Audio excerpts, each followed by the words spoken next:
Рахмат. Сапар Жумакадырович, айтсаңыз, ушул проектте долбоор башталып атканда технико-экономический обоснование болгонбу?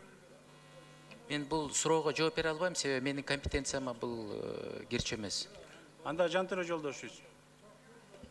Технико-экономическое обоснование тестти реконструкция кылуу бул өткөн кылымда 96-97 жылы болгон. Даяр болчу. Анын баалары ар түрдүү болушу мүмкүн, бирок реконструкция кылуу боюнча чечим бар болчу. Технико-экономическое обоснование реконструкция кылуу боюнча бар. Бар. 96-97 жылы ушул жерде каралган. Бул жерде эмес, өкмөттүн жыйынында каралган. Мен эсимде бар.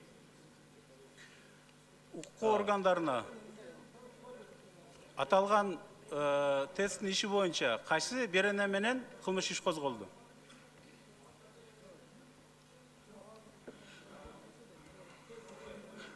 Рахмат, урматтуу Дастанбек Артисбекович, урматтуу депутаттар, урматтуу Талант Турдумаматович, берилген суроого мындай жооп берем силерге.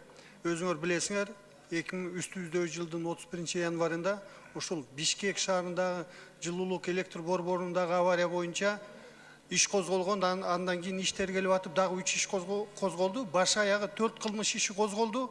Төртүнчүсү кылмыш жаза кодексинин коррупция беренеси менен козголду. Азыр тергөө жүрүп жатат. Түшүнүктүү. Рахмат.